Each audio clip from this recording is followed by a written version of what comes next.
Muy buenas tardes, bienvenidos a 8 Magazine Ávila. Hoy es 18 de enero, estamos a miércoles, seguimos con un temporal invernal, aunque quizá hace menos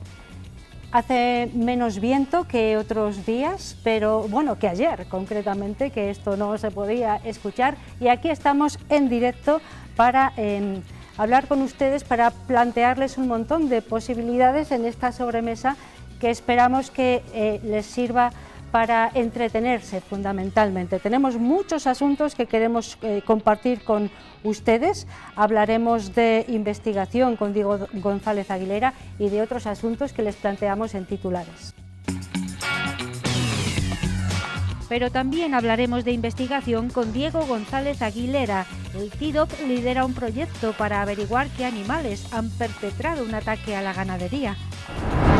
Jesús María Sanchidrián, cronista de la ciudad, hablará del origen del barrio de Santo Tomás. Y Daniel Zazo vendrá a contarnos algo de su último libro, Las manzanas de Iruna, que presenta este viernes en Sociedad. Terminaremos con el proyecto musical de Rodrigo Pérez y Virginia Jiménez, Harden, un libro disco del que tendremos un ejemplo para finalizar nuestro programa de hoy. Sí, la investigación será nuestro primer punto de partida y también tendremos un espacio dedicado a la educación, con un espacio que, bueno, cada 15 días aproximadamente la Universidad Católica de Ávila nos ofrece. Hablamos de diferentes aspectos de la educación en Educamos, pero empezamos hablando de investigación, que es lo que nos ocupa ahora, y Diego González Aguilera, que es el director del TIDOP, está con nosotros en directo. Buenas tardes, Diego. Muy buenas tardes, ¿qué tal? ¿Qué tal? ¿Cómo estamos? Bien. No nos habíamos visto desde el año pasado, yo creo, ¿no? Más o menos. Más o menos. Bueno, todo bien, ¿no? Todo bien, arrancando ya y con nuevos proyectos y bueno, pues seguimos creciendo, ¿no? Al final, cada año tratamos de captar talento, cada vez cuesta más, eso es cierto, pero bueno, el grupo ahora mismo está en un punto de crecimiento y nada, esperamos mantenernos, ¿no? Que es lo más difícil en estos casos. Es complicado, pero vosotros lo hacéis muy bien. Además es un grupo bien cohesionado y que crece, como tú decías. Sí, muy motivado. La motivación en todo esto al final siempre se entra en la eterna discusión, la actitud o la aptitud, ¿no? Y muchas veces todas estas capacidades transversales, motivacionales, de trabajo en equipo, en los tiempos en que vivimos y en la investigación que hacemos son clave del éxito. Bueno, lo comentábamos ya en el sumario que avanza un poco el programa. Hoy vamos a hablar de un estudio que además se ha fraguado en el TIDOP y es el estudio de huellas dactilares en los huesos de animales que han sufrido un ataque de animales salvajes, cánidos fundamentalmente, pero no se sabe muy bien si pueden ser lobos o pueden ser perros asilvestrados. Eso es muy importante para los ganaderos y para recibir determinadas ayudas. Vosotros estáis investigando esas huellas que quedan en el hueso, que no es nada fácil, ¿no? Eso es, tratábamos de buscar una solución a un problema que en Ávila se agudiza, ¿no? En Ávila, Segovia, Zamora, ¿no? Son los ataques de lobo, además siendo una especie protegida, lo vemos por los medios de comunicación, la tensión social que esto genera, y desde el grupo siempre se ha hablado internamente qué se podía aportar, ¿no? En todo este problema de los ataques de lobo. Y una de las líneas que nosotros vimos y donde quizás el grupo tenía ese conocimiento es analizar las marcas que quedan en el hueso. Esa huella dactilar que comentabas, nosotros lo traducimos en marcas que deja el diente, del diente de ese animal, ¿no? La incógnita es qué animal ha generado esa marca, ¿no? Puede ser un perro asilvestrado, puede ser un lobo, puede ser un zorro o puede ser otro tipo de animal, ¿no? Y de qué manera podíamos aportar valor además en una fase donde nos consta que los técnicos de la Junta, que son las personas expertas que tienen que asistir a este tipo de sucesos, pues muchas veces se ven sin las herramientas necesarias, ¿no? Porque solo queda el hueso, ¿no? Ya no queda ningún tipo de tejido muscular o de indicio, ¿no? Que les pudiera ayudar a tener hipótesis, ¿no? De quién ha actuado y cómo ha actuado. Y bueno, pues esto nos llevó a plantearnos, ¿no? Hasta qué punto vamos a ser capaces de analizar algo que queda en el hueso y que a veces tiene unas dimensiones microscópicas. Claro, ese es el gran problema, efectivamente, de muchos ganaderos, no recibir esas ayudas compensatorias en determinados momentos después de haber sufrido un ataque de cánidos, vamos a decir, o incluso de zorros, tal. Pero a veces los buitres hacen de las suyas, dejan los huesos limpios y es muy complicado ya ver esa, esa morfología de pues, el diente o de cómo se ha producido el ataque. Vosotros lo conseguís. Mientras hablamos, si quieres, vamos a ver unas imágenes de cómo estáis realizando ese trabajo. ¿Te parece bien? Perfecto, perfecto. Vale, pues vamos a verlo y nos vas contando. ¿Cómo, por el principio, cómo habéis empezado a plantear este estudio y cómo se ha ido desarrollando ahí, que vemos? Sí. Pues nada, lo que estamos viendo son noticias, ¿no? Que todo el mundo pues lo conoce por los medios de comunicación, como estos ataques cada vez se producen más a menudo. Existen una serie de puntos calientes, Ávila, como decíamos, es uno de ellos, junto con Segovia, con Zamora, y los números que pasa la Junta en cuanto a los ataques pues lo dicen, ¿no? Son números que en Ávila sin duda tienen un pico máximo, ¿no? Tratábamos de que esta técnica, como siempre todo lo que hace el grupo, permitiese aplicarlo de forma sencilla, es decir, que gente que se presenta en una escena de un suceso, un técnico de la Junta con una cámara de fotos pueda solucionar el problema. ¿Por qué? Porque a día de hoy las técnicas que existen para analizar estos huesos son técnicas de laboratorio, son técnicas grandes microscopios que cuestan una riñonada y que exigirían prácticamente llevarse las muestras, ahí vemos alguno de esos microscopios, exigirían llevarse esas muestras al laboratorio, ¿no? Entonces la labor dejaría de ser eficiente, ¿no? Aquí de lo que se trata es que este técnico pueda tomar esas imágenes en campo, in situ. Con una cámara de fotos. Con una cámara, no vamos a decir un móvil porque ya es mucho pedirle a lo que queremos reconstruir, que no hay que olvidar que son marcas muchas veces submilimétricas, microscópicas, ¿no? Porque el vestigio que queda en el hueso pues se puede traducir en una mordida, que es una hendidura pero muy sutil, o una marca, como veíamos ahí, en forma de una raya, ¿no? Que queda en el hueso.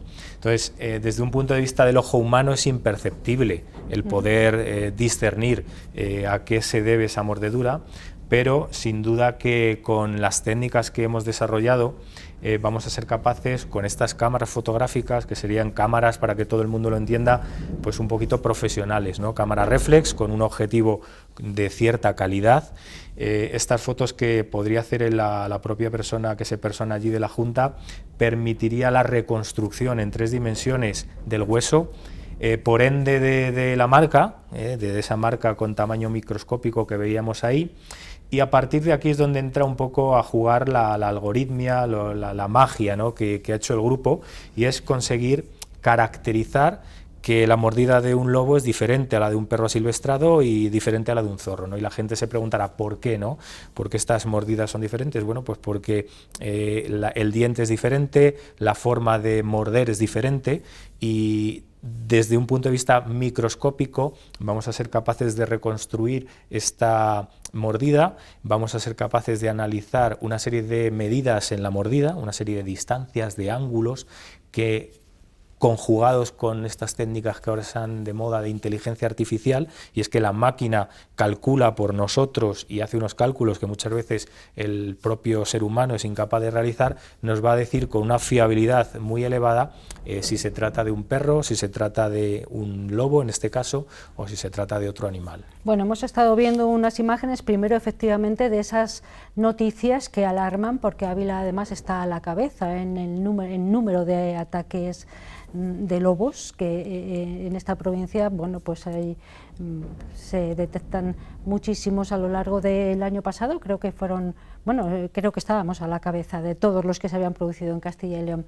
Eso preocupa mucho a los ganaderos, efectivamente, de extensivo, y el hecho de que haya estas fórmulas para poder detectar qué tipo de animal es el que ha producido los daños puede ayudar. Pero claro, una vez que el agente medioambiental toma esa esa fotografía, luego eso se trabaja en el laboratorio, no sé el tiempo que lleva, cuál es el procedimiento, en fin. Correcto. La idea sería desarrollar un sistema de manera que esas imágenes se puedan subir a la nube desde el mismo lugar donde se toman, es decir, que el propio técnico pueda subir las fotos a una plataforma y que en esa plataforma de forma automática se apliquen todas estas estrategias de reconstrucción para pasar de las imágenes a los modelos tridimensionales, se puedan reconstruir estas marcas de corte que deja el animal, las hendiduras que dejan esas mordidas, se puedan aplicar los parámetros que decíamos anteriormente y al final salga un informe pericial. Este es un poco el resultado de la herramienta, ¿no? Que pudiera salir un informe pericial como sale en otros campos en los que el grupo ha tenido actuación y que hemos traído aquí al magazine, como son los accidentes de tráfico, ¿no?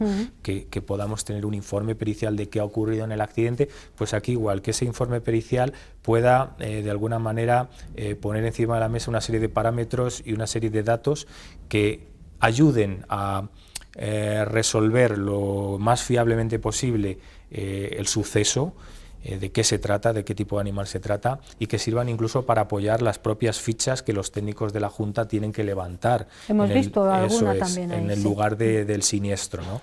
Sí. Entonces, son técnicas que al fin y al cabo están desarrolladas para ayudar, para complementar que la toma de decisiones. Hay que tomar decisiones, hay que resolver problemas. Volvemos a poner a la ciencia al frente de esta toma de decisiones y de esta resolución de problemas, y en este caso, bueno, pues lo hacemos de la mano de fotos que se toman de esos huesos, de esas marcas de corte y de su reconstrucción con una resolución microscópica, ¿no? Este es un poco el valor añadido de esta tecnología que utiliza el grupo, ser capaces de sustituir a dispositivos que están en laboratorio y que cuestan mucho dinero. Bueno, ¿en qué fase se encuentra ahora mismo este proyecto en el que estáis trabajando y a quién va destinado? Me imagino que a la administración, no al ganadero, ¿no? Sí, es una buena pregunta y bueno, pues a día de hoy los ensayos que se han hecho y la fase en la que nos encontramos es que hemos conseguido testear la herramienta con éxito con lobos en cautividad y lobos también que están sueltos o, digamos, viven más sueltos que, por ejemplo, en un recinto cerrado, ¿no? Son dos zonas con las que hemos trabajado, es Cabárceno, en la zona de Santander, y también en una reserva de Los Quillo, donde nos han permitido comprobar lobos que están allí y comprobarlos con las mordidas también de perros asilvestrados, que también hemos tenido la posibilidad de testearlo. Por lo tanto, podremos decir que la herramienta se ha testeado con éxito en este tipo de escenarios. ¿Eso qué quiere decir? ¿Que habéis sido capaces de distinguir las diferencias? Correcto, de mordedura? eso es, y de validarlo. Es decir, hemos sido capaces de decir, bueno, vamos a ver, con estas marcas de corte y con estas mordidas de lobo y de perro y de zorro también, que es el otro animal que se ha considerado, vamos a ver si somos capaces de distinguir qué es cada cosa, ¿no? Y las probabilidades de éxito y de fiabilidad son enormemente altas, porque con esta resolución microscópica somos capaces de caracterizar una serie de parámetros que, como digo, son la huella dactilar de la mordida del lobo, de la mordida del perro y de la mordida del zorro. Y todo eso, toda esa información la transmitís después a la administración competente, a quien tiene que resolver y dar las ayudas necesarias para paliar un poco esos daños, ¿no? Claro, es decir, clientes que preguntabas que son potencialmente usuarios de esta herramienta, por supuesto la administración es como cuando traíamos los accidentes de tráfico, las fuerzas de seguridad son las primeras que se van a personar en el lugar del siniestro, pues aquí los técnicos de la Junta son los primeros que se personan cuando ocurre esto, pero ¿por qué no? Son herramientas también abiertas a aseguradoras, ¿no? Que a lo mejor tienen que actuar en determinados casos por parte de algún cliente, ¿no? Y necesitan tener en sus manos una herramienta que de mano de la ciencia pueda poner encima de la mesa hipótesis y pruebas que confirmen de una forma mucho más fiable pues qué ha sido, ¿no? Y como digo, teniendo en consideración que en estos escenarios la mayor parte de las veces no existen más vestigios que el propio hueso, ¿no? Y es enormemente complicado el poder tener a qué agarrarse. Bueno, seguramente muchas personas que nos están escuchando dirán, sí, pero la rapidez es importante. No sé si esta forma de trabajar, muy meticulosa, por lo que me estás contando, es también rápida para al final emitir un diagnóstico, digamos. Bien, si alguien está pensando, trabaja en tiempo real, es decir, toma el técnico las fotos en campo, da un botón y nos dice lo que es, la respuesta es no, obviamente, ¿no? Pero rapidez en 24 horas, 48 horas tener un informe, sin problema ninguno. Sin problema ninguno. Pero bueno, ahora mismo pues sí que hay ciertas aplicaciones en otros campos donde te demandan tiempo real, ¿no? Porque se exige una determinada inmediatez. Pero en este caso, con que el técnico tomase las fotos en campo y estas fotos estuviesen tomadas con la calidad necesaria, a las 48 horas se podría tener un informe sin ningún tipo de problema, con todo lujo de detalle. Y otra pregunta que es mucho más material, pero ¿es muy costoso esto? Bueno, pues no hemos establecido un modelo de negocio. Esto se ha hecho pues en el marco de investigación. Como sabéis, en el grupo hay gente experta en arqueología, hay gente experta en antropología también, más allá de la ingeniería. Tenemos, como hemos contado aquí en otras ocasiones, relaciones con proyectos forenses. En el fondo esto tiene un paralelismo con cosas forenses, porque lo que es extrapolable para un hueso de una vaca, de un animal, pues puede ser extrapolable para analizar un asesinato y los vestigios de hueso o óseos que queden de una persona, ¿no? Entonces, bueno, pues se decidió avanzar en esta línea, primero porque representaba un problema para Ávila, y porque queríamos, bueno, saber, ¿no?, si estas técnicas y estas cuestiones podían aportar valor. La respuesta es sí. Y luego pues también tiene relación, ¿no?, con otras cuestiones que hemos venido aquí a contar, ¿no?, recientemente, con la posibilidad de monitorizar al ganado, ¿no?, y sobre todo controlar a posibles animales que sufren estrés, ¿no?, porque pueden estar próximos a que sean atacados por lobadas, ¿no? Sí, sí, además lo hablamos hace muy poquito. Parece que hace mucho porque fue el año pasado, pero fue el último programa que tuvimos contigo, yo creo. Eso ¿verdad? es, pues al final todo esto está relacionado y bueno, pues no se busca un beneficio económico. Gran parte de las cosas muchas veces que hace el grupo, el mayor beneficio intangible que hay es que se aproveche, se utilice y sirva para resolver problemas. Eso sin duda es lo que más nos satisface. Se encuentra ahora mismo en una fase experimental todavía, por lo que he entendido, ¿no? Correcto. Pero bueno, muy avanzada para poder utilizarse de manera, bueno, pues casi metódica, ¿no? Porque genera mucha confianza, ¿no? Sin duda. Y por supuesto es escalable, es decir, todo esto al final son marcas de corte, estamos hablando del lobo, pero puede ser muy útil para otros animales y para analizar otro tipo de marcas, ¿no? Es decir, que no solo está restringido al lobo ibérico y a la problemática del lobo y demás, ¿no? Puede ser extrapolable a otros campos. Pues nos lo ha estado contando Diego González Aguilera. Hoy hemos hablado de huellas dactilares en los huesos de animales que han sufrido un ataque. No sabemos de qué tipo de animal, pueden ser lobadas, pueden ser perros asilvestrados, zorros, y con esas marcas que dejan en el hueso del animal cuando los buitres han hecho de las suyas, el TIDOP es capaz de confirmar si se ha tratado de un lobo, de un zorro o de un perro asilvestrado, y eso facilita mucho la tarea a la administración, en este caso, para las subvenciones oportunas o las ayudas necesarias a los ganaderos, ¿no?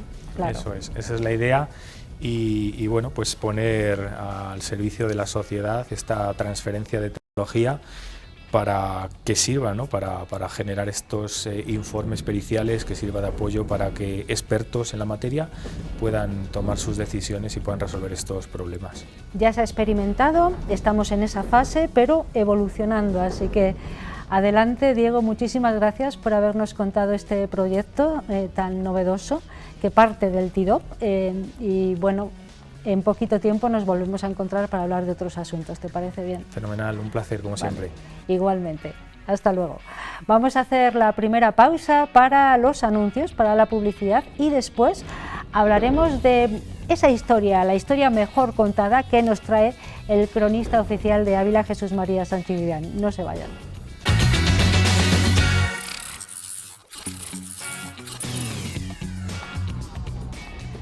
Ya estamos aquí después de la publicidad y vamos a hablar ahora de historia, de la historia más cercana, de esa historia que forma parte de la vida de muchos de nosotros.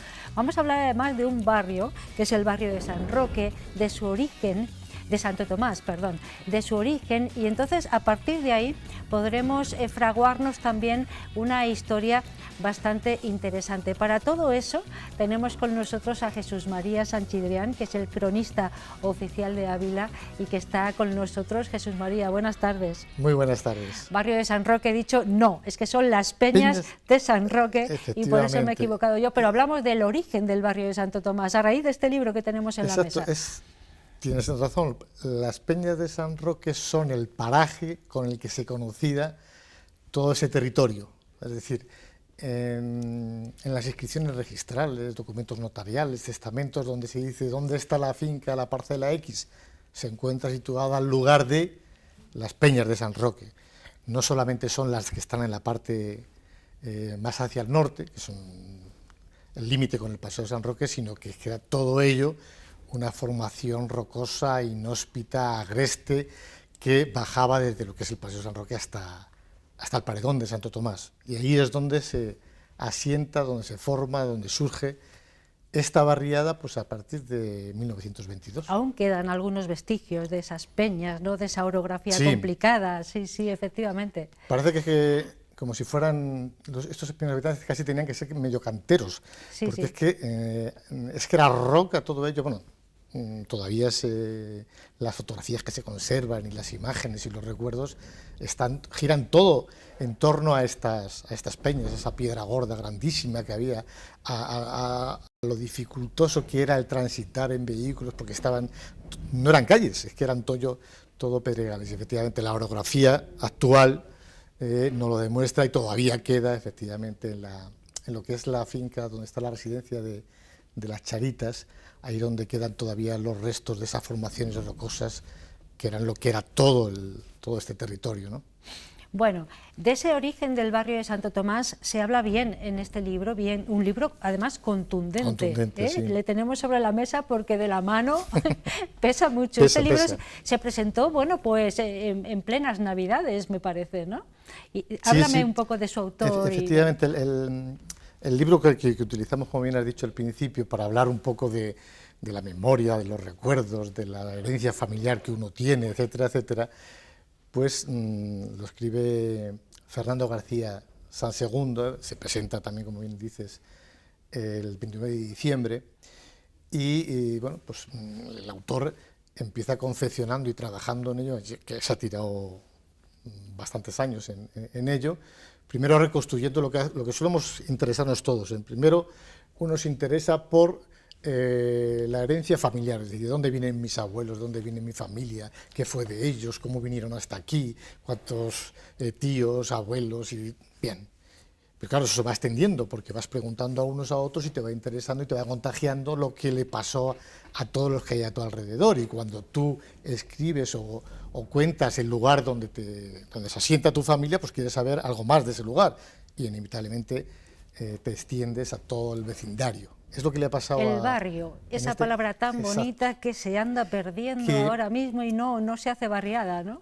Sí. Es que se llama barrio, pero en realidad efectivamente era un pueblo. Es como si se formara por aluvión de todos los habitantes llegados de media provincia, por no decir toda la provincia, desde el Fresno, Barco de Ávila, Arena, Montbeltrán, La Moraña, el Valle del Alberche. Personas que vienen a Ávila a buscar mejor fortuna y se asientan en esta zona, que se construyen su propia vivienda, porque lo que hace aquí Fernando es un itinerario desde el año 1922, es decir, rastreando todas las edificaciones que se van haciendo, cuándo se hace, quién la promueve, quién la construye, quién la diseña, quién la habita, todo. Incluso recoge toda la información de los padrones que existen en el ayuntamiento, de todas las anécdotas que se cuentan en el propio diario, sí.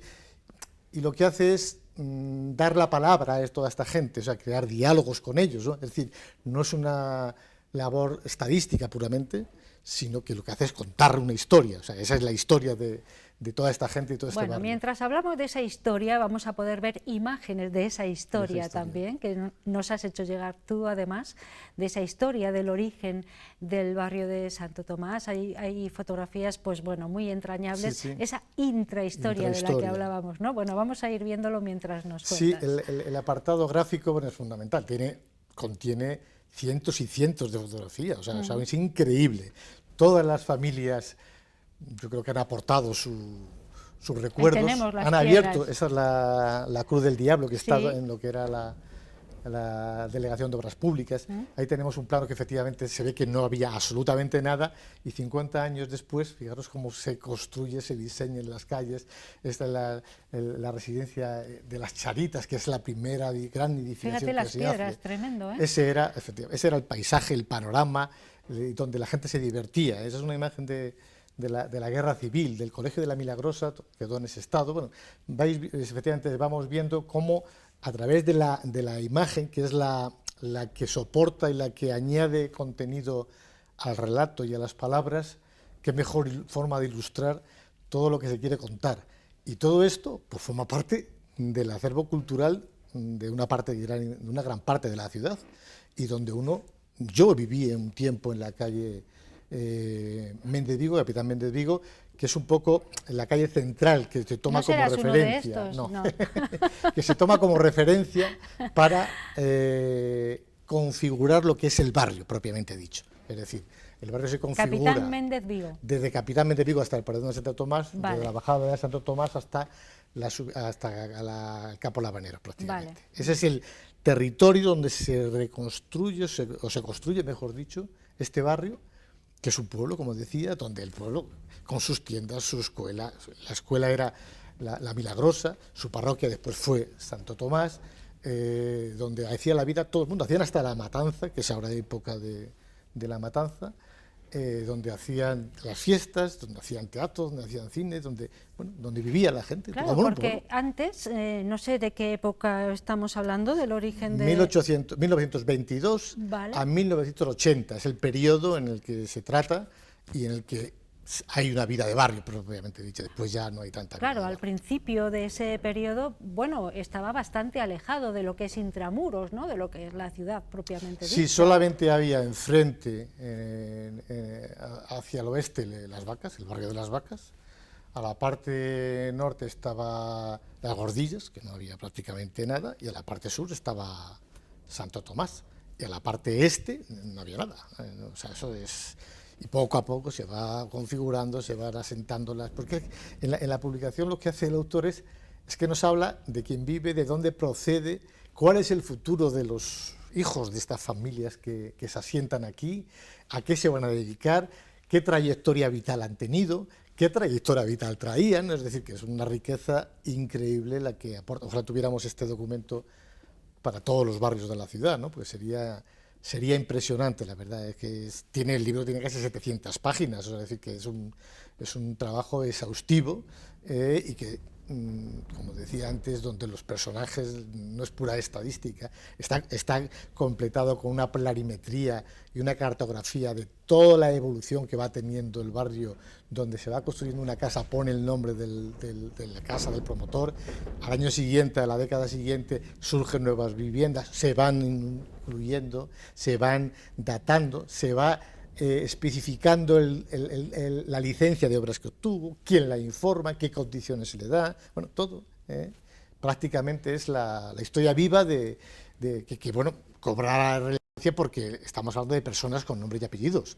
O sea, es decir, estamos hablando de que hay un estudio de todo el callejero y va vivienda por vivienda señalándonos y diciéndonos quién vivía allí, a qué se dedicaba y quiénes formaban la familia. Hay un reportaje grandísimo de las familias numerosas que habían aquí. Entonces había unas pocas, ahora había ya... bastantes, o sea, viene el detalle de todos los que la configuran, Sí. cómo subían todos a la plaza donde estaba el Banco de España a retratarse los domingos, que era donde había fotógrafos O a la puerta de la iglesia, que hemos visto ahí una. Sí, sí. Celebran bodas, bautizos, comuniones, toda la vida que se hacía en un pueblo de donde provenían, se traslada a este barrio, que es una vida muy rica la que se tiene, y que bueno, nos da una idea de cómo surge esta parte de la ciudad de Ávila. Ahora hablamos de lo que queda de todo eso ahora mismo en el barrio, pero antes vamos a recordar que este libro, Las Peñas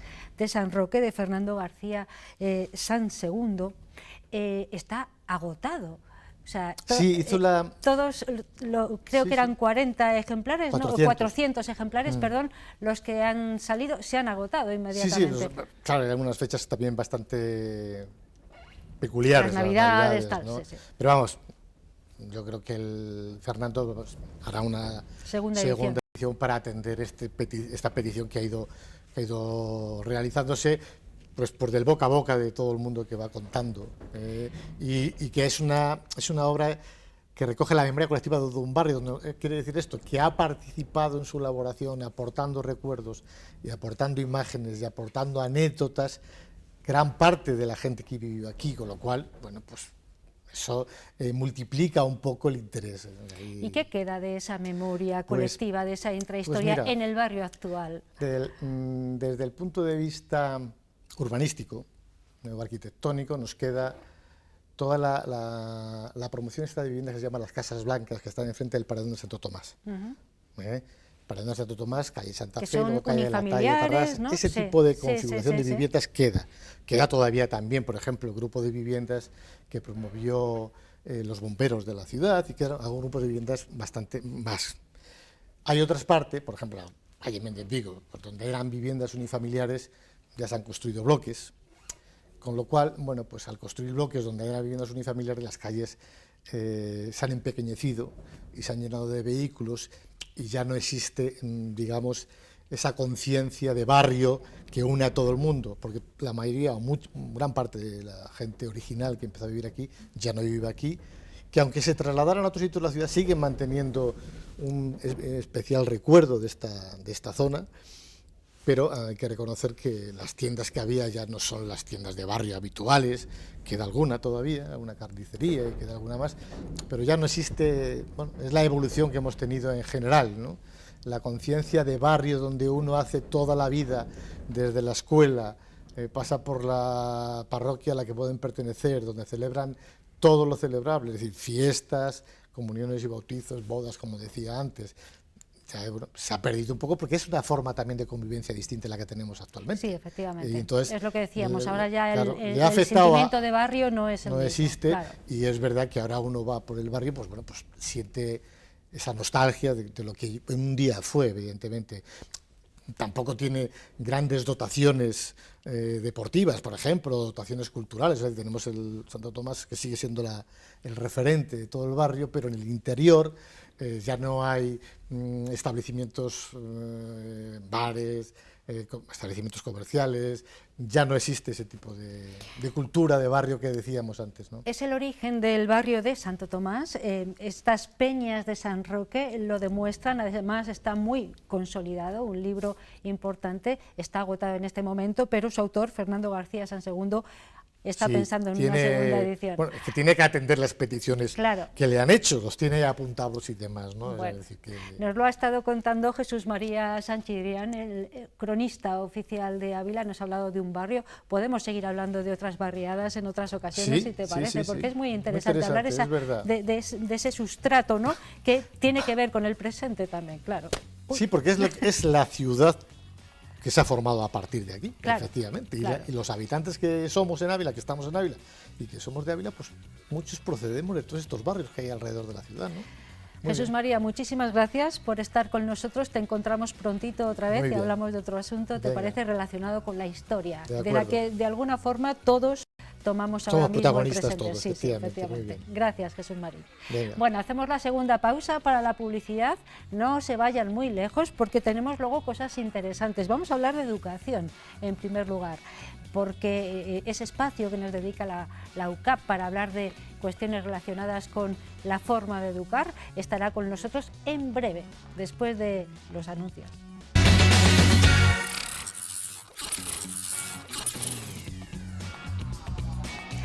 5:23, estamos en directo, esto es 8 Magazine Ávila y hasta las 6 y un poquito les vamos a acompañar. Tenemos ahora un tiempo dedicado a la educación, educamos, lo llamamos, es un tiempo en el que conocemos a profesorado de la Universidad Católica de Ávila que nos viene a contar, bueno, pues cuál es su día a día dentro de la universidad, cómo forman a futuros formadores, cosa que es complicada. Hoy tenemos con nosotros a Rafael Monterde, él es profesor de filosofía. Rafael, muy buenas tardes. Muy buenas tardes. ¿Qué tal estamos? ¿Bien? Encantado de estar aquí. Bueno, has encontrado bien el lugar y sin problema, ¿no? Un estudio estupendo. Muchísimas gracias. Bueno, es tu casa, ¿eh? Ya Gracias. quede de antemano dicho que aquí, bueno, esta es la casa de todo aquel que tiene la gentileza de venir a compartir un tiempo con nosotros y con todos los espectadores. Y hoy además para hablar de filosofía, que está un poco depauperada, podríamos decir, ¿no? Y esto hay que revertirlo de alguna manera, ¿no? Bueno, está depauperada y en realidad la ha estado siempre. O sea, la filosofía nunca ha sido, en mi opinión, a lo largo de su historia, una especie de disciplina oficial, ¿no? Sino que ha tenido que luchar siempre por abrirse un espacio, como diría Platón, en la república, en la ciudad, ¿no? Entonces, de alguna manera, su propia vocación siempre es el intentar encontrar su lugar, ¿no? en la sociedad. También por la propia vocación del filósofo, ¿no? Porque de alguna manera el filósofo, a plantearse las cuestiones radicales de la vida, las cuestiones fundamentales que tienen que ver con el mundo, consigo mismo o con el fundamento de toda la realidad, choca de alguna manera, ¿no? Con el pragmatismo, ¿no? Con el pragmatismo, claro. Con lo útil, con lo inmediato, ¿no? Entonces, tampoco, o sea, en mi opinión, tampoco pasa nada porque se nos haga un poco el camino cuesta arriba, ¿no?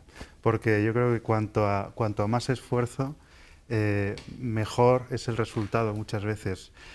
No tanto porque te hayas desgastado por el camino, sino porque sabes que la meta es muy alta, porque a fin de cuentas la filosofía consiste en el amor a la verdad, ¿no? Y es una tarea ardua, ¿no? Qué difícil, qué difícil. Claro. Bueno, entonces está bien que se abra paso con esfuerzo, pero sí que es verdad que en una sociedad como la actual, de la inmediatez, de lo tangible y tal, bueno, pues esta reflexión constante de la vida, bueno, pues es complicada. Más ahora que antes, o siempre, como dices tú, ¿no? Pero también ahora introducirlo en el aula, eso es muy complicado, ¿no? Es muy complicado porque, bueno, yo creo que me voy a remitir otra vez a la época de Platón, el de Platón y Sócrates, ¿no? El gran caballo de batalla de la filosofía eran aquellos saberes que daban un conocimiento inmediato, resultados eficaces a la hora de hablar, para convencer a la gente, ¿no? Y en un mundo que está tan sumergido en la sociedad de la información, en el que las redes sociales captan nuestra atención con tanta fuerza, es difícil pararse a pensar y a reflexionar qué es verdad y qué no lo es, ¿no? Entonces, en este momento...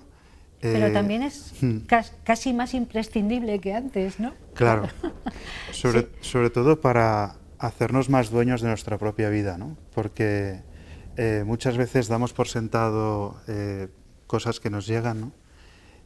O por sentadas cosas que nos llegan que en realidad no comprobamos si son verdad, ¿no? Y afectan a nuestra vida, ¿no?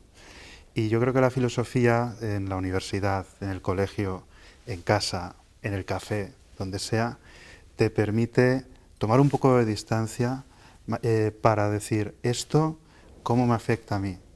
¿Qué posición voy a tomar? ¿Realmente es bueno? ¿Es justo? ¿Es verdadero? Entonces, de alguna manera, la vocación del filósofo es aprender a ser mejor persona, ¿no? Y eso en la universidad creo que es un momento o es un espacio óptimo para que los alumnos descubran que hay algo más que materias que no tienen que ver con ellos mismos, sino que pueden preguntarse realmente quiénes son ellos, de dónde vienen, a dónde van, qué sentido tiene su vida, si el amor es realmente algo verdadero, bueno, bello, o si es una ficción, ¿no? Y porque en estas preguntas es donde nos estamos jugando gran parte de nuestra felicidad, ¿no? Claro, ¿y esto cómo lo introduces en el aula? Tú tienes ahí a tus alumnos. ¿Y qué les cuentas? O sea, ¿cuáles las mayores dificultades y también la mayor recompensa que tú te llevas a casa cada día? Cuando alguien te hace una pregunta de estas sesudas, ¿no? Y dice, bueno, ¿y esto por qué sí o por qué no? No sé, cuéntame. Bueno, yo creo que la primera tarea de un maestro es ganarse el corazón de los alumnos, ¿no? Porque de alguna manera, esto lo digo muchas veces a mis alumnos de educación, educar es cultivar corazones, ¿no? Porque consiste en sembrar y en algún momento esa semilla igual crece o igual no, pero ya la has dejado, ¿no? Entonces, ese intentar llegar al corazón es la base para que el alumno crezca a partir de sí mismo, ¿no? Porque si el alumno no se hace cargo de que la tarea de crecer es suya, pues pasará de una manera pasivamente por la educación como si nada hubiese pasado, ¿no? Realmente. Y cómo captar a los alumnos, hombre, pues Sí, yo su creo, interés, claro. Sí. yo creo que es importante que sientan que están en un espacio con libertad. O sea, la educación debe tener como fundamento la libertad de conciencia de cada persona, ¿no? Y sobre esa base de confianza, creo que ya es posible hablar de los temas, sean complicados o no, ¿no? Yo les digo a los alumnos que a mí me gusta cuando podemos saltar al ring o echarnos al barro para hacer preguntas incómodas, ¿no? Porque son esas preguntas que afectan al corazón y a la vida particular de cada uno las que acaban sacando los temas importantes, ¿no? Y son universales, además. Esas preguntas son primarias, Claro. digamos, ¿no? Y a partir de ahí luego cada uno desarrolla una serie de historias, pero esas son Exacto. primarias. Bueno, Rafael, nos lo cuenta Rafael Monterdés, profesor de filosofía en la Universidad Católica de Ávila, y yo ahora te pregunto, tú estás formando a profesores, a futuros profesores. Eso, bueno, lleva añadido todavía, si no fuera suficiente ya con el sentimiento de responsabilidad que se tiene cuando se forma a alguien, encima si se forma a alguien que va a formar a otro, esto es doble, ¿no? ¿Cómo lo afrontas? Cuéntame, desde la filosofía. Primero con un poco de temor, no lo voy a negar, porque yo creo que ser profesor es una gran responsabilidad, porque en parte te estás jugando la ilusión de las personas, ¿no? Por encontrar algo bueno, verdadero y bello, ¿no? Entonces, primero me infunde mucho respeto, ¿no? Pero por otra parte me llena de entusiasmo porque yo creo que el trabajo del profesor es inigualable. O sea, yo creo que la vocación de profesor es casi como una especie de paternidad adoptiva, ¿no? O sea, porque puedes ver crecer a la gente a lo largo del tiempo y además encuentras que hay personas que despiertan y cuando descubren o son conscientes de ese momento, esa chispa en la que se han dado cuenta de algo, dicen, ahí va, es verdad, y pensaba que, y se dan cuenta de que ha sido verdad siempre, ¿no? Entonces es una experiencia muy bella. Una razón, ya casi para terminar, Rafael, o dos, te dejo dos, si quieres. Dos razones por las que la filosofía debe ser esencial en la vida y en esta sociedad en la que nos movemos. Esta sociedad de la comunicación del siglo XXI, en el que todos vamos muy acelerados y pensamos poco y además contrastamos poco también, reflexionamos poco. Dos razones. Bueno, voy a dar dos razones, pero en una voy a dar dos. Vale, te dejo. La primera, darnos cuenta de que la vida tiene sentido cuando nos damos cuenta de que hay cosas inútiles que tienen mucho valor. No reducirlo todo al pragmatismo, ¿no? Y dentro de esto también darnos cuenta de que hay algo más allá que del poder, ¿no? No todo consiste en ser poderoso y tener éxito, sino en tener un compromiso sincero con uno mismo y con la verdad. Y segundo, que yo diría que la filosofía es muy importante para darnos cuenta de que es posible un compromiso sincero con los otros, en el sentido de que el sabio es aquel que valora verdaderamente la amistad. Y eso significa haber descubierto que la persona que tienes delante es alguien único en todo el universo.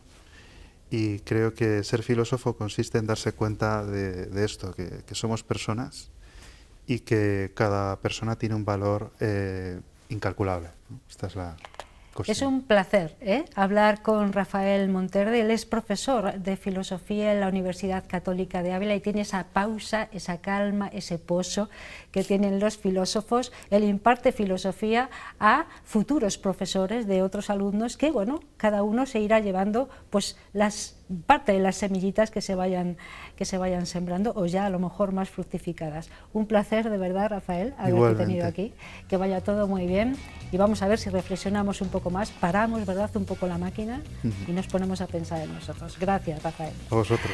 Bueno, vamos a hacer otra pausa porque después de la publicidad tenemos una entrevista con Jorge Zazo, que viene aquí a presentarnos su nuevo libro, un libro que además va a ver la luz pública, digamos, el próximo viernes, pero nos lo cuenta en un ratito el autor.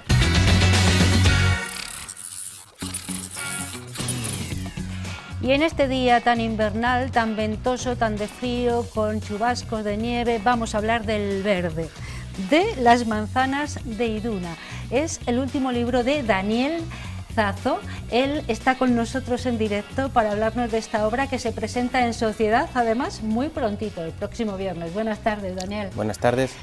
Cuéntame, háblame de este nuevo hijo, porque ya son unos pocos, ¿no? Es el cuarto ya. Es el cuarto. Es el cuarto, sí, y bueno, pues está escrito prácticamente desde mediados del 21 hasta mediados del 22 y trata de abordar el concepto de tiempo, del tiempo, ¿no?, del paso del tiempo sobre todo, pues desde diferentes aristas, pues desde la memoria sentimental de la infancia, la adolescencia, la juventud, a través de la literatura, a través del cine, a través de la música, a través de la historia incluso, y como digamos que una reivindicación del niño que un día fuimos.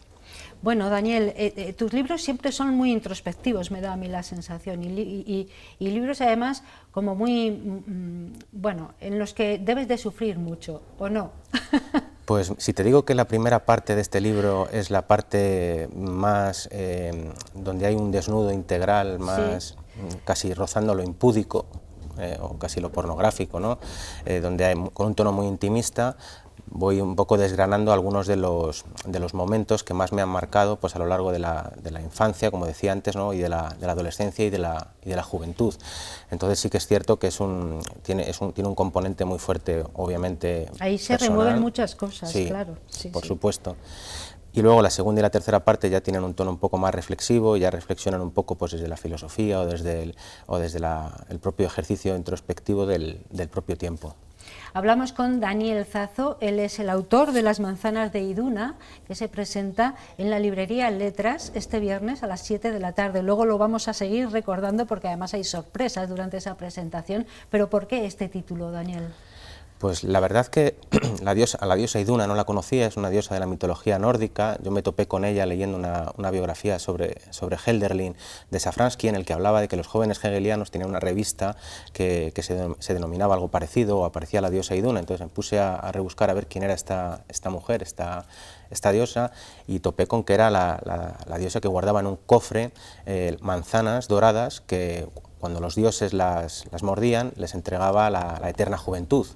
Entonces la idea un poco de jugar con el tiempo y la idea de reflexionar sobre el paso del tiempo me hizo tomar este título con el nombre de la diosa y con la idea de intentar asir todo aquello que ya se nos ha escapado, que es el tiempo, claro, el tiempo que ya vivimos. Sí, bueno, eso siempre es un caballo de batalla, lo del tiempo, y además, bueno, que a la gente le trastorna mucho el paso del tiempo, precisamente.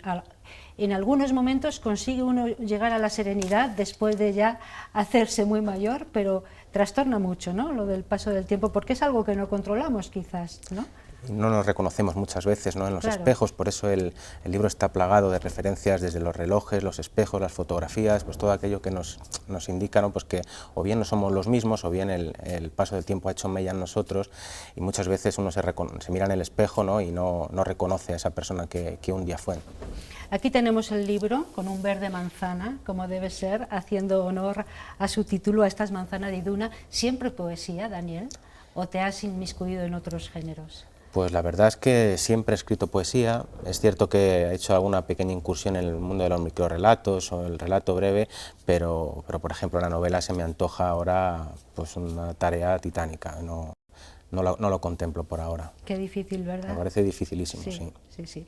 Bueno, háblanos un poco de la presentación. No hemos dicho que este libro, este hermoso libro, está editado por Páramo, porque, bueno, está en las librerías, ¿no? Se podrá encontrar fácilmente ya, y sobre todo a raíz de esa presentación en sociedad del próximo viernes en la librería Letras. Cuéntame un poco en qué va a consistir.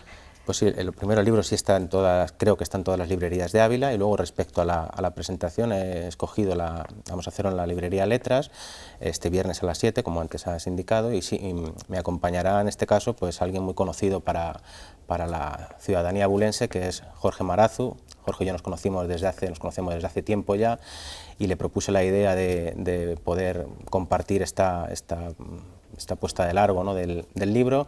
Le encantó, rápidamente decidió que se iba a dejar liar, y de ahí pues ha salido una cosa que, bueno, yo os invito a todos estáis invitados a esta presentación. Será un espectáculo poético, musical, donde aparte de poesía, pues seguramente habrá música, y música que seguro que alguna sorpresa también nos depara Jorge en este caso. Sí, yo le dije, Jorge, si quieres venirte con Daniel y habláis un poco los dos, pero tiene una semana complicada. Es de verdad un privilegio casi que haga un hueco en esa agenda que tiene tan complicada, pero la ocasión lo merece, para acompañarte, que eres un amigo, y para también poner música a este libro, ¿no? Las manzanas de Iduna.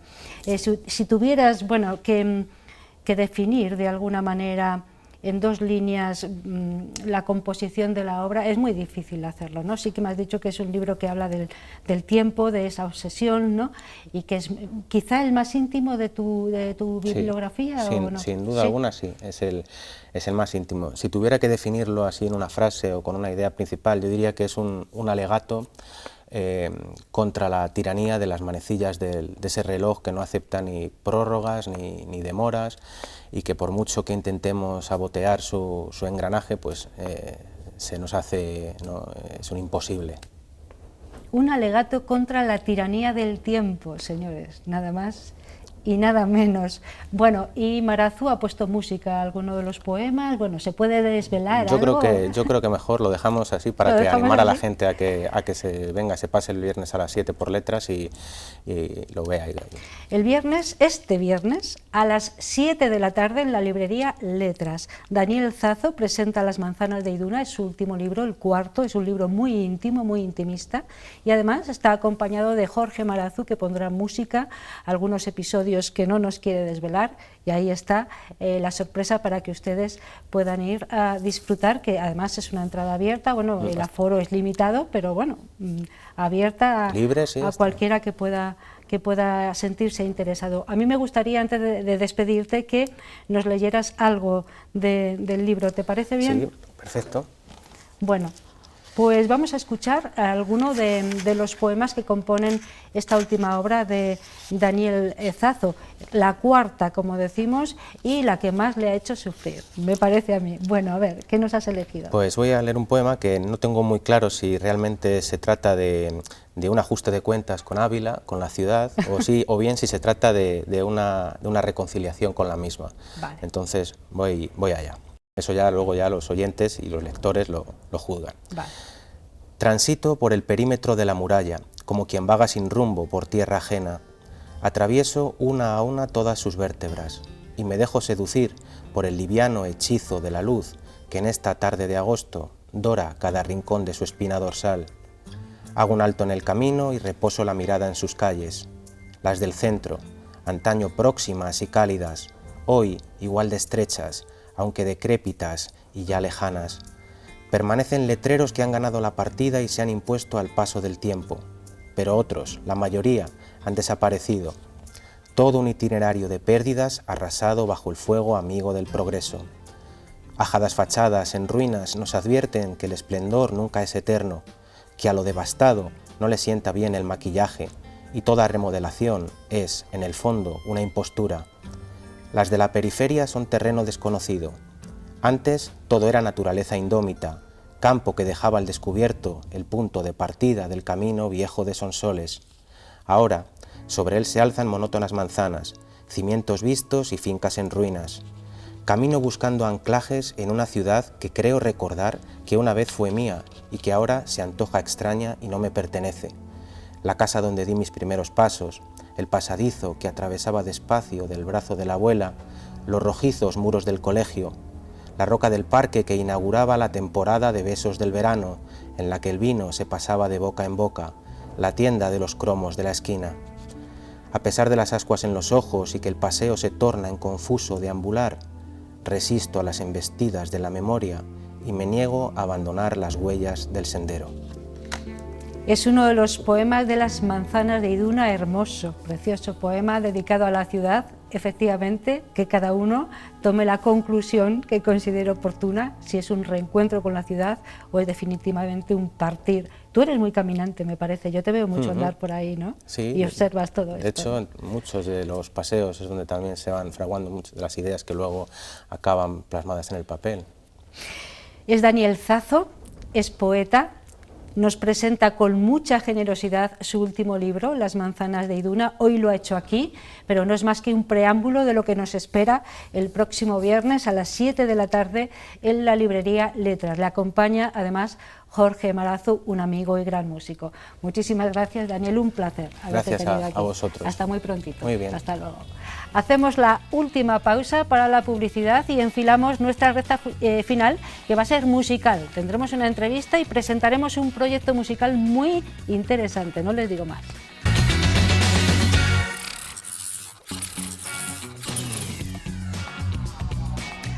Aquí estamos ya y a puntito de poner el punto y final, pero es un punto y final grande, sustancioso, hermosísimo, como nos gusta hacer siempre. La guinda del pastel, hoy es musical también, y además vamos a presentarles un proyecto muy interesante. Es un libro disco, su nombre es Harden, miren.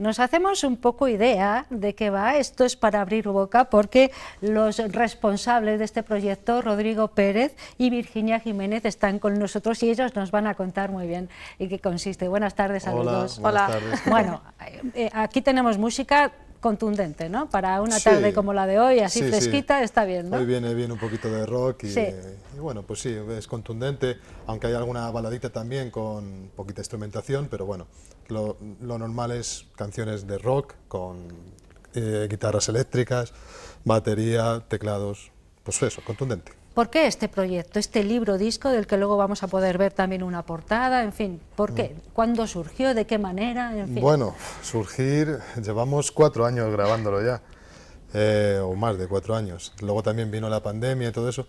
A ver, surge de la necesidad de contar algo, de contar lo que tenemos dentro y de expresarlo de alguna manera. No sabemos expresarlo mejor que es cantando, tocando los instrumentos y componiendo estas canciones. Entonces pues es algo, un proceso muy natural. Teníamos algo ahí y queríamos sacarlo, nada más. Virginia, 4 años ya, dice Rodrigo, y tú has sentido así, sí. O sea, que ha sido un trabajo complicado, largo, pero bueno, ahora gratificante, ¿no? Sí, ha sido en parte también ambicioso porque pues nos encontramos de pronto los dos frente al proyecto de la banda y tuvimos un poco que pensar, plantear cómo continuar y bueno, realmente el tener, digamos, un sonido como el que hemos conseguido ahora no es fácil si no cuentas con la ayuda pues, de compañeros. Una banda lo habitual es ser más personas, ¿no? Entonces, bueno, pues nos hemos montado una banda de 20 personas, de un montón de amigos que han grabado con nosotros, que bueno, pues han colaborado en los distintos temas y pues aquí estamos, lo hemos conseguido al final gracias a todos ellos. Claro, como no podíamos tener a los 20 aquí en plató, pues luego vamos a poder escuchar un vídeo y ver, disfrutar, además, porque está muy bien editado, es un libro, un vídeo muy interesante que vamos a poder ver, pero antes también vamos a poder ver la portada del libro disco. Contadme cómo lo habéis hecho, qué tiene Hardem, en qué consiste. Pues sí que es cierto que la portada refleja un poco todo lo que nos ha rodeado en este tiempo. Son objetos Ahí realmente. Sí, son objetos realmente, pero son objetos pues que nos han acompañado, nos han ayudado a trabajar. Pues, ahí tienes, por ejemplo, pues instrumentos musicales, hay ropa, hay incluso pues mobiliario de la sala de la grabación, del estudio. Entonces, bueno, pues son 8, digamos, 8 anillos. Un poco también lo que empezamos buscando con esto era simular un agujero, ¿no? Ese agujero en el que vamos metiendo todas las ideas, todas las vivencias, experiencias, y al final de ese embudo hay una canción, ¿no? Entonces, bueno, ese fue el resultado de ese ejercicio, ¿no? Creativo un poco para desarrollar la portada. Texto, por lo tanto, vivencias plasmadas en palabras, en texto, y música, ¿no? ¿Cómo combináis ambas cosas? A ver, lo principal en un principio era la música. Queríamos sacar un disco, no sabíamos, lo del libro ha sido hace poco, de decir, ¿cómo lo sacamos? Vamos a vestirlo. A ver, Sí. ¿cómo hacemos estas 8 canciones que tenemos? ¿Cómo lo sacamos? Bueno, yo decía, pues, si es que en un CD ya ni los coches lo pueden meter. Pero claro, si no sacas Yo sí. algo físico, bueno, algunos no. Algunos pocos. Ni Sí. los ordenadores ya vienen casi. Sí, es verdad. Pero bueno, que no sabíamos muy bien qué formato sacar. Entonces nos tiramos la manta a la cabeza y Virginia empezó a empezar a darle forma ahí a todo, y bueno, al final es un libro, pues eso, que tiene fotos, tiene algunas, pues los manuscritos de cuando hacíamos las canciones, de alguna letra, también tiene una entrevista que nos hicieron, bueno, pues que nos pareció interesante, pues fotos de los colaboradores que han estado, pues un poco así, intentar aglutinar ahí todo lo que hemos pasado durante 4 años, pues que esté ahí un poquillo también. Y que Es como la el gente... libreto expandido, Sí, digamos. pero muy expandido, muy expandido. Muy expandido. Sí. Todavía no tenemos el libro disco físicamente, Es que no ha llegado ¿verdad? todavía, ¿no? Pero está a puntito de caramelo, ¿no? Creemos ya que estamos... para el 31 de enero creo que estará las canciones en las plataformas digitales y el formato físico también aquí. Vale, ¿vais a hacer alguna presentación así oficial de Hardem? Sí, queremos, pero todavía, todavía está ahí porque no está claro todavía el sitio ni la fecha. Pero vamos, sí tenemos que hacerlo. ¿Y por qué Hardem? Pues Hardem es un proyecto que ya nació hace muchos años. En el inicio pues tenía otra esencia, era una banda de versiones. Yo entré pues con otros compañeros también y bueno, ha ido evolucionando con el paso del tiempo, pero es verdad que el nombre sí que como que permanece en nosotros, en la esencia de la banda. En aquel momento pues buscamos un nombre que Hardem nos gustó porque significaba pues esa fortaleza, ¿no? Es como el templar el acero, ese carácter de aguante. Duro, y sí. Entonces, bueno, pues el tiempo, yo creo que con el tiempo sí que ha afianzado. evolucionado bien y se ha afianzado. Sí. Y, bueno, es por eso que se llama así la banda, y el disco que decidimos casi en el último momento que fuera un disco homónimo, porque bueno, pues es que era muy nosotros. Entonces además tenía mucha temática variada y qué mejor manera de aglutinarlo todo que bajo el propio nombre de la banda. Bueno, 4 años, claro, que de mucho trabajo. ¿Cómo habéis grabado? ¿Dónde habéis hecho grabado todo? en ¿Dónde casa. habrá sido? Claro. ¿Dónde? No me lo En puedo los estudios imaginar. Alquimia, pues claro, a ver. Ahí Vale. pues hemos estado, claro, lo que pasa que también nos vino, por lo que ya sabemos, la pandemia, el componer desde yo mandarle una idea a ella o ella mandarme una idea a mí tarareando algo por teléfono y Ya. yo intentar ponerle unos acordes, desechar ideas que no nos gustaban, otras que recuperar cosas que teníamos antiguas. Bueno, pues, a ver, teníamos mucho tiempo en casa también para... Sí, pero intentar. no es fácil. Cuando no hay ese contacto directo, Claro. ¿verdad? Es más complicado. Y luego encima, Sí. como... Y sobre todo en el mundo de la creación, ¿no? No Claro. solamente de la música, en la creación en general. Sí. Claro, pero también con la dificultad añadida de que ella y yo componíamos las canciones, pero luego venían unos amigos a grabar con nosotros. Algunos instrumentos, o guitarras y bajos sobre todo, pues venían otros amigos. Entonces, claro, componíamos, mandábamos una estructura de la canción al amigo en cuestión. Él la escuchaba, venía cuando podía, cuando no había mucho pico de COVID o cuando tal. La hacía suya la canción, la tocaba, genial, siempre genial. Luego mezclar, luego mandársela, siempre ha sido como todo muy impersonal al final. Un libro disco que se llama Harden, tiene 8 canciones propias, composiciones que además se hacen acompañar de envoltorios maravillosos, de textos, de imágenes, de detalles, ¿no? Que van a hacer que este libro disco sea único y sea ejemplar. No sé cuántos ejemplares vais a editar del libro disco. De momento hemos hecho una Una preventa, tirada, ¿sí? que es ahora mismo lo más sensato, porque bueno, pues ya tienes partes de un dato fiable. Al final la música es un pozo sin fondo para gastar dinero, entonces pues bueno, hay que contener los esfuerzos y controlarlos, y esta es una buena forma de hacerlo, porque bueno, pues al final vas un poco controlando lo que se vende y lo que se prevé. Entonces, de momento ese es el formato. Se ha encargado pues lo que ya tenemos claro, un poquito más, y ya veremos a ver qué va deparando el futuro. A ver hasta dónde llegamos. A ver hasta dónde llega. ¿En plataformas cuándo? El 31 de enero. El 31 de enero, y el libro físico lo tendremos muy También. pronto, a ver si podemos enseñarlo aquí. Sí. Harden, libro disco, que también tendrá una presentación en sociedad, nos lo promete Rodrigo Sí, Pérez sí, y sí. Virginia Jiménez, que son los que han creado todo este tinglao que ahora vamos a poder ver y disfrutar para terminar 8 Magazine Ávila, y un montón de colaboradores que, si tuviéramos que decir todos los nombres, bueno, no sé, ¿no? Seguro que nos dejábamos alguno, así Sí, que pero prefiero... son muchos. Un abrazo a todos. En el ¿verdad? libro Sí, vienen sí. todos. En el libro vienen todos. Muchas gracias Pues que a se todos den ellos. todos por aludidos, un abrazo para todos por este gran trabajo también. Muchas gracias por generosamente ofrecerlo, y por supuesto gracias a vosotros, Rodrigo, Virginia, Gracias. por Muchas gracias haberlo, a ti, Ana, por como haberlo siempre. contado. No, gracias a vosotros de verdad por la generosidad de venir. Bueno, muchísimas gracias también a ustedes por habernos acompañado un día más desde sus casas o allá donde estuvieran en esta tarde desapacible también, pero esperamos que así haya sido un poquito más agradable. Pues gracias al 8 Magazine Ávila, por lo menos nuestra intención ha sido entretenerles y hacer que disfrutaran un poquito de la tarde. Si nos ven a la noche, pues también de la noche.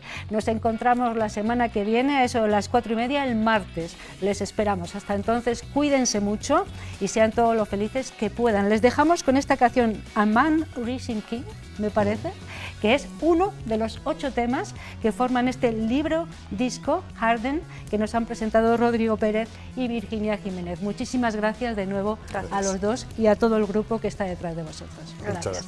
Les dejamos con la música, nunca en mejores manos. Adiós.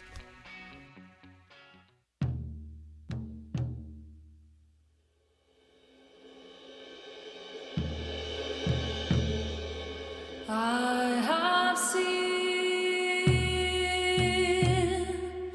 I feel the fire.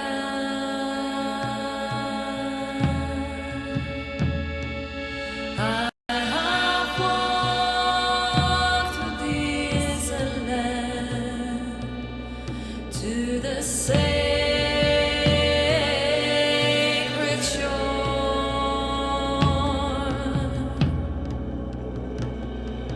Water and always spread will decide our destiny.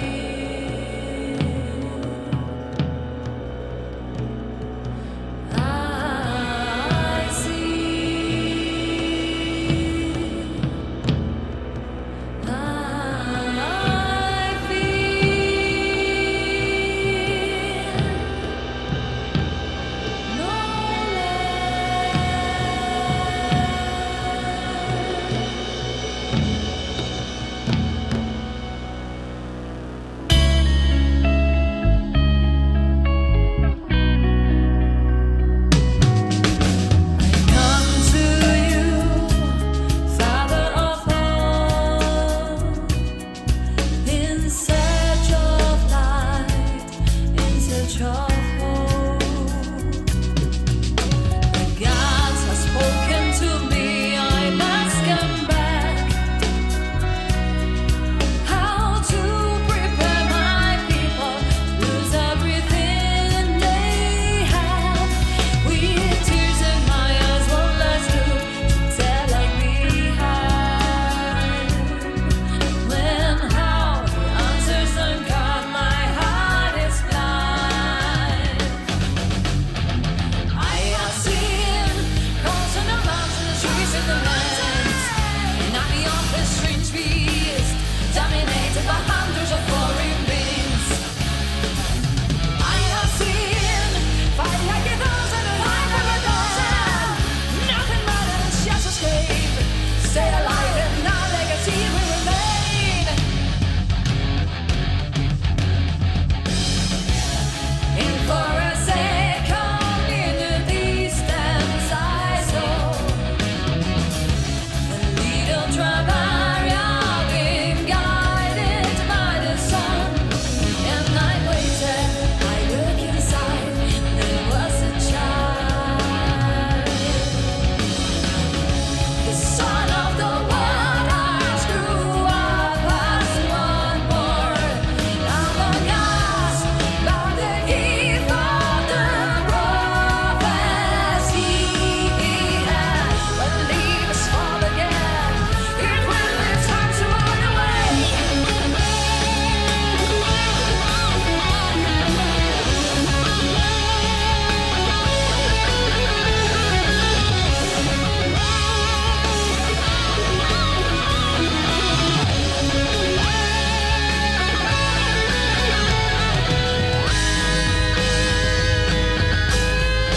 I have seen crossing the mountains and chasing the dead, an army of the strange beast, dominated by hundreds of foreign beings. I have seen fight like a thousand and fight like a thousand. Nothing matters, just escape. Stay alive and our legacy will remain. I have seen a rising king and all his brothers, pushing back the enemy, looking into the eyes of the great foreigner. I have seen the honor and the sacrifice, they face destiny unchanging.